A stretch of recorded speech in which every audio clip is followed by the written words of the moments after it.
What is up, Cowboys Nation? Your boy Mike Tag here again, dropping a little video. Hope all you guys are doing well, getting this week started right.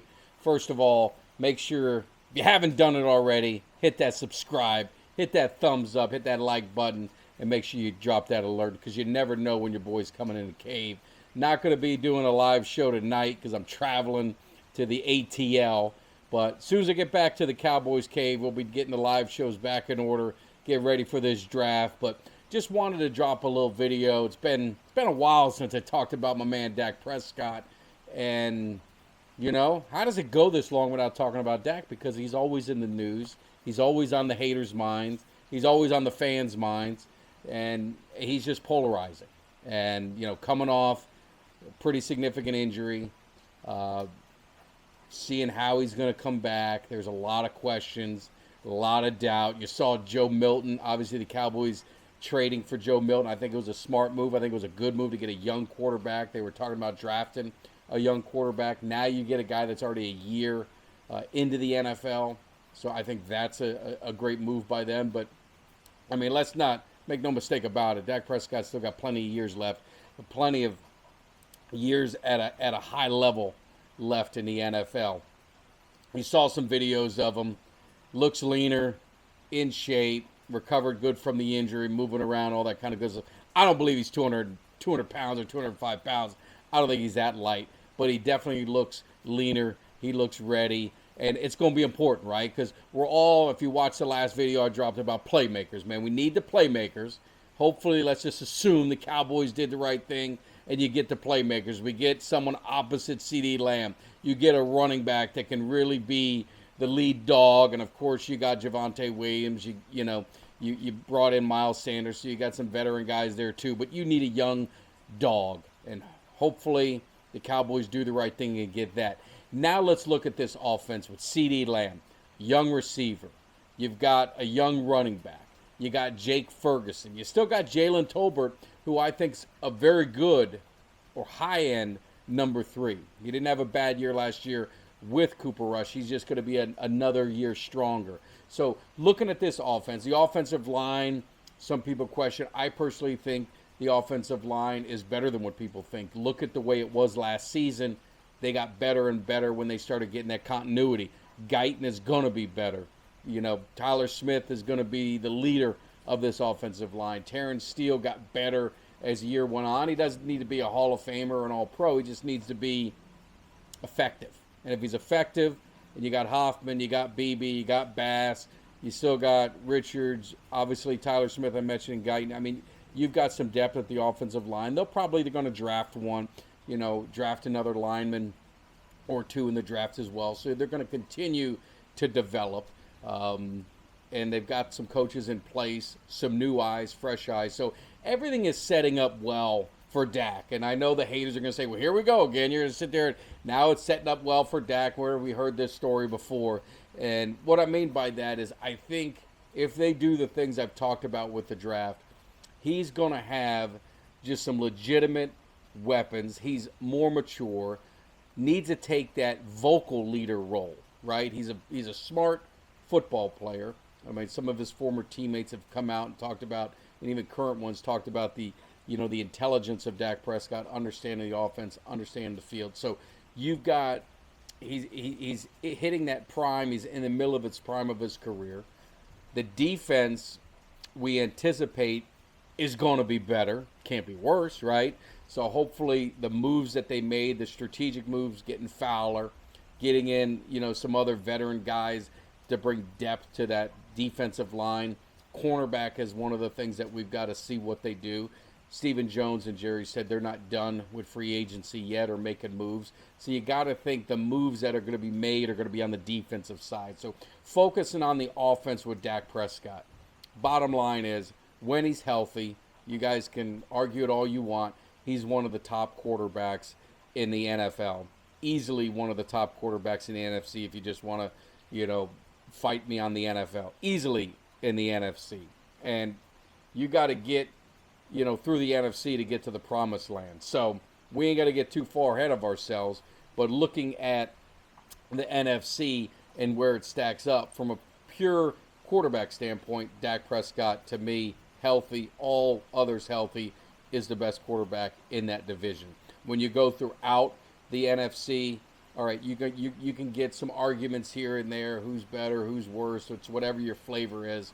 I think he's the top quarterback in the NFC. So, but that doesn't equate to getting you the Super Bowl. That doesn't equate to winning big games. I'm talking from a pure quarterback standpoint, from a skill set. He's one of the top ones, if not the top one in the NFC. But you need a supporting cast. Can't do it alone. Jalen Hurts, nice quarterback. I don't think he's a top quarterback, but what he had was a top defense, two very good receivers, all-world running back who had a season of his life. That helps. That makes the good quarterbacks great. And I think Dak can be a great quarterback that can be an elite quarterback with some help. So I'm anticipating a big bounce back year. I don't know what you guys think. I know it's polarizing, so the haters are going to say he's going to suck. Some people are going to say I'm going to wait and see. And then maybe some others are all in. But bottom line, Dak Prescott's got the star in his helmet. So this boy's backing him all day, every day. And we're just going to play it out and see what happens. The schedule's tougher, and I think the schedule being tougher is going to make this team tougher because they're going to have to be. Otherwise, it's going to be a miserable season. But I'm not anticipating a miserable season. This team is going to compete. They're going to compete in the playoffs. How far they get in the playoffs ultimately is going to be on Dak Prescott. Dak Prescott's got to play his best football in the playoffs. That's the argument that I'll always concede. He hasn't played his best football in the postseason. Has he been the reason they lost solely? No. It's been a team effort. The team's got to play better in the playoffs. The superstars got to be superstars in the playoffs. The superstars can't be average in the playoffs. So it's going to be Parsons. It's going to be CD. It's going to be Dak. It's going to be the rest of the guys that are the leaders of this team to play at an elite level when they get to the playoffs, or it really doesn't much matter. It's just, that's at the end of the day. And for a legacy of a quarterback, I had this argument 2 nights ago at a friend's house. We were going through quarterbacks. The legacy of the quarterback, right, wrong, or indifferent, is playoff and Super Bowl success. I mean, Dan Marino, will go down as one of the best pure passers in NFL history, but he's never he's never put into that same room with the ones that won Super Bowls, that won multiple Super Bowls. Is that fair? I guess. I mean, that's just the end of the day. That's the price of being the highest paid position in football, touching the football on every offensive snap. It comes with the territory. So for Dak Prescott, he's got to embrace that. He's got to use that as fuel to the fire. He's got to use that as a challenge to want to be great and demand to be great and really demand others to be great. You go back to the playoff game against Green Bay, and him and CD get off to kind of a rocky start of the game, and it wasn't Dak Prescott going over to CD Lamb. It was Coach McCarthy going over there, and that needs to be Dak Prescott. I mean, he's got to be the vocal leader on the field that you see, that demands greatness, that doesn't settle for anything less, and that will work and coach his teammates up if they struggle. So that's what I've got to see from Dak Prescott. That's the $1 million question, if you say, or $60 million question, because from a skill set, I have no issues with Dak Prescott. He can make every throw. He's smart with the football. Does everything that you need. I wish he would run just a little bit more strategically, just a little bit to get the first down, just be nimble, but he's shifty in the pocket, so he makes big plays. He has big games. He does everything that you need, but it's the intangibles that you've got to see. And leadership on the sideline is the one thing that I can't, I could fight people on a lot of Dak stuff. That's one thing I can't fight people on. And playoff success, I mean, Bill Parcells used to say, you are what your record is, and that's it. Now, that could turn around in one season. We talked about the Peyton Mannings. We talked about the Drew Brees. We talked about some of these other quarterbacks that they just couldn't get that playoff success, and then once they got it once, it became contagious. So I think for Dak Prescott, that's what he's got to get. He's got to get that playoff success early and let that carry over, steamroll in. But you can't worry about the playoffs until you win your division. You can't worry about winning your division until you take care of your home field. And we had trouble taking care of our home field. We got a tough schedule. So I'm excited for this season, man, as it's getting closer and closer. You know, I'm up in the mountains. I'm up kind of re-energizing these batteries, getting in hype mode, waiting to see this draft. For the Cowboys to draft an offensive line, if they do that, I'll be so crushed.